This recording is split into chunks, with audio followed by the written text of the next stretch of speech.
Now the Lord spoke to Moses and to Aaron, saying, This is the statute of the law that the Lord has commanded. Tell the people of Israel to bring you a red heifer without defect, in which there is no blemish, and on which a yoke has never come. And you shall give it to Eleazar the priest, and it shall be taken outside the camp and slaughtered before him. And Eleazar the priest shall take some of its blood with his finger, and sprinkle some of its blood toward the front of the tent of meeting 7 times, and the heifer shall be burned in his sight. Its skin, its flesh, and its blood, with its dung shall be burned. And the priest shall take cedar wood and hyssop and scarlet yarn, and throw them into the fire, burning the heifer. Then the priest shall wash his clothes and bathe his body in water, and afterward he may come into the camp. But the priest shall be unclean until evening. The one who burns the heifer shall wash his clothes in water and bathe his body in water, and shall be unclean until evening. And a man who is clean shall gather up the ashes of the heifer and deposit them outside the camp in a clean place. And they shall be kept for the water for impurity for the congregation of the people of Israel. It is a sin offering. And the one who gathers the ashes of the heifer shall wash his clothes and be unclean until evening. And this shall be a perpetual statute for the people of Israel and for the stranger who sojourns among them. Whoever touches the dead body of any person shall be unclean 7 days. He shall cleanse himself with the water on the 3rd day and on the 7th day, and so be clean. But if he does not cleanse himself on the 3rd day and on the 7th day, he will not become clean. Whoever touches a dead person, the body of anyone who has died, and does not cleanse himself, defiles the tabernacle of the Lord. And that person shall be cut off from Israel, because the water for impurity was not thrown on him. He shall be unclean. His uncleanness is still on him. This is the law when someone dies in a tent. Everyone who comes into the tent and everyone who is in the tent shall be unclean 7 days. And every open vessel that has no cover fastened on it is unclean. Whoever in the open field touches someone who was killed with a sword, or who died naturally, or touches a human bone or a grave, shall be unclean 7 days. For the unclean they shall take some ashes of the burnt sin offering, and fresh water shall be added in a vessel. Then a clean person shall take hyssop and dip it in the water, and sprinkle it on the tent and on all the furnishings, and on persons who were there, and on whoever touched the bone, or the slain, or the dead, or the grave. And the clean person shall sprinkle it on the unclean on the 3rd day and on the 7th day. Thus on the 7th day he shall cleanse him, and he shall wash his clothes and bathe himself in water. And at evening he shall be clean.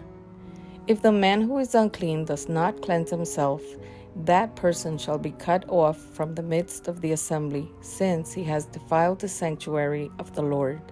Because the water for impurity has not been thrown on him, he is unclean. And it shall be a statute forever for them.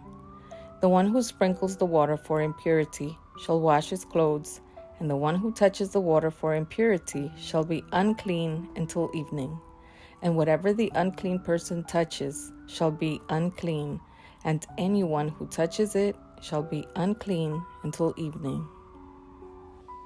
And the people of Israel, the whole congregation, came into the wilderness of Zin in the 1st month, and the people stayed in Kadesh.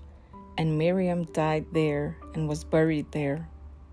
Now there was no water for the congregation, and they assembled themselves together against Moses and against Aaron.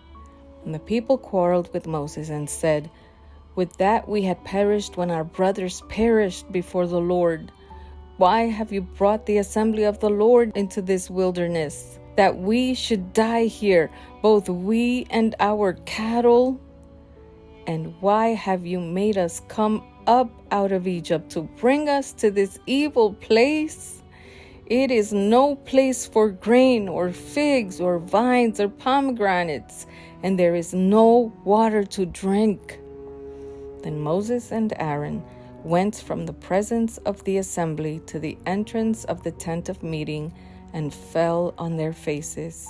And the glory of the Lord appeared to them. And the Lord spoke to Moses, saying, "Take the staff and assemble the congregation, you and Aaron your brother, and tell the rock before their eyes to yield its water. So you shall bring water out of the rock for them and give drink to the congregation and their cattle." And Moses took the staff from before the Lord as he commanded him. Then Moses and Aaron gathered the assembly together before the rock, and he said to them, "Hear now, you rebels, shall we bring water for you out of this rock?" And Moses lifted up his hand and struck the rock with his staff twice, and water came out abundantly, and the congregation drank and their livestock. And the Lord said to Moses and Aaron, "Because you did not believe in me to uphold me as holy in the eyes of the people of Israel, therefore you shall not bring this assembly into the land that I have given them. These are the waters of Meribah, where the people of Israel quarreled with the Lord, and through them he showed himself holy." Moses sent messengers from Kadesh to the king of Edom. "Thus says your brother Israel, you know all the hardship that we have met, how our fathers went down to Egypt, and we lived in Egypt a long time. And the Egyptians dealt harshly with us and our fathers, and we cried to the Lord. He heard our voice and sent an angel and brought us out of Egypt. And here we are in Kadesh, a city on the edge of your territory. Please let us pass through your land. We will not pass through field or vineyard or drink water from a well. We will go along the king's highway. We will not turn aside to the right hand or to the left until we have passed through your territory." But Edom said to him, "You shall not pass through, lest I come out with the sword against you." And the people of Israel said to him, "We will go up by the highway, and if we drink of your water, I and my livestock, then I will pay for it. Let me only pass through on foot, nothing more." But he said, "You shall not pass through." And Edom came out against them with a large army and with a strong force. Thus Edom refused to give Israel passage through his territory, so Israel turned away from him. And they journeyed from Kadesh, and the people of Israel, the whole congregation, came to Mount Hor. And the Lord said to Moses and Aaron at Mount Hor, on the border of the land of Edom, "Let Aaron be gathered to his people, for he shall not enter the land that I have given to the people of Israel, because you rebelled against my command at the waters of Meribah. Take Aaron and Eleazar his son, and bring them up to Mount Hor, and strip Aaron of his garments and put them on Eleazar his son. And Aaron shall be gathered to his people and shall die there." Moses did as the Lord commanded, and they went up Mount Hor in the sight of all the congregation. And Moses stripped Aaron of his garments and put them on Eleazar his son, and Aaron died there on the top of the mountain. Then Moses and Eleazar came down from the mountain, and when all the congregation saw that Aaron had perished, all the house of Israel wept for Aaron 30 days.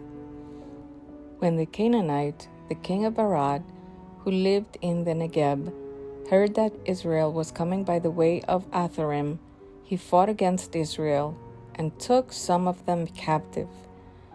And Israel vowed a vow to the Lord and said, "If you will indeed give this people into my hand, then I will devote their cities to destruction." And the Lord heeded the voice of Israel and gave over the Canaanites, and they devoted them and their cities to destruction. So the name of the place was called Hormah. From Mount Hor they set out by the way to the Red Sea to go around the land of Edom. And the people became impatient on the way, And the people spoke against God and against Moses. Why have you brought us up out of Egypt to die in the wilderness? For there is no food and no water, and we loathe this worthless food. Then the Lord sent fiery serpents among the people, and they bit the people, so that many people of Israel died.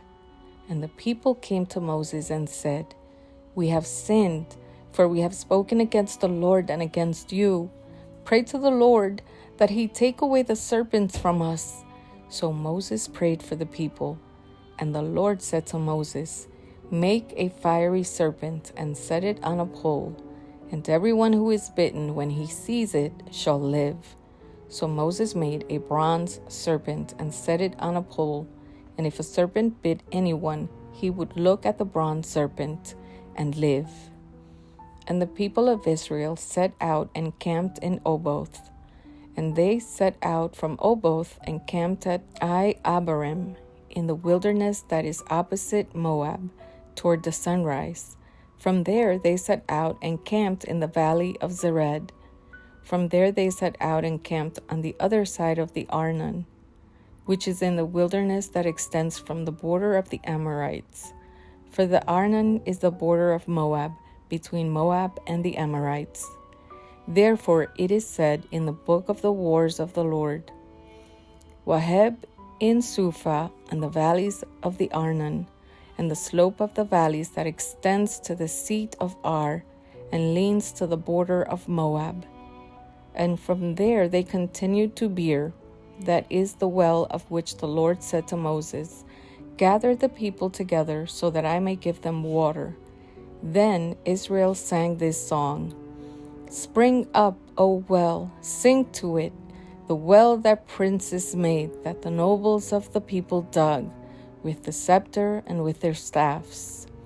And from the wilderness they went on to Mattanah, and from Mattanah to Nahaliel, and from Nahaliel to Bamoth, and from Bamoth to the valley lying in the region of Moab, by the top of Pisgah that looks down on the desert. Then Israel sent messengers to Sihon, king of the Amorites, saying, Let me pass through your land. We will not turn aside into field or vineyard. We will not drink the water of a well. We will go by the king's highway until we have passed through your territory. But Sihon would not allow Israel to pass through his territory. He gathered all his people together and went out against Israel to the wilderness and came to Jahaz and fought against Israel. And Israel defeated him with the edge of the sword and took possession of his land from the Arnon to the Jabbok, as far as to the Ammonites, for the border of the Ammonites was strong. And Israel took all these cities, and Israel settled in all the cities of the Amorites in Heshbon, and in all its villages. For Heshbon was the city of Sihon, the king of the Amorites, who had fought against the former king of Moab, and taken all his land out of his hand, as far as the Arnon. Therefore the ballad singers say, Come to Heshbon, let it be built, let the city of Sihon be established. For fire came out from Heshbon, flame from the city of Sihon. It devoured Ar of Moab, and swallowed the heights of the Arnon. Woe to you, O Moab! You are undone, O people of Chemosh. He has made his son fugitives and his daughters captives to an Amorite king, Sihon. So we overthrew them. Heshbon as far as Dibon perished, and we laid waste as far as Nophah. Fire spread as far as Medeba. Thus Israel lived in the land of the Amorites, and Moses sent to spy out Jazer, and they captured its villages and dispossessed the Amorites who were there. Then they turned and went up by the way of Bashan, and Og the king of Bashan came out against them, he and all his people, to battle at Edrei. But the Lord said to Moses, Do not fear him, for I have given him into your hand, and all his people and his land. And you shall do to him as you did to Sihon, king of the Amorites, who lived at Heshbon. So they defeated him and his sons and all his people until he had no survivor left, and they possessed his land.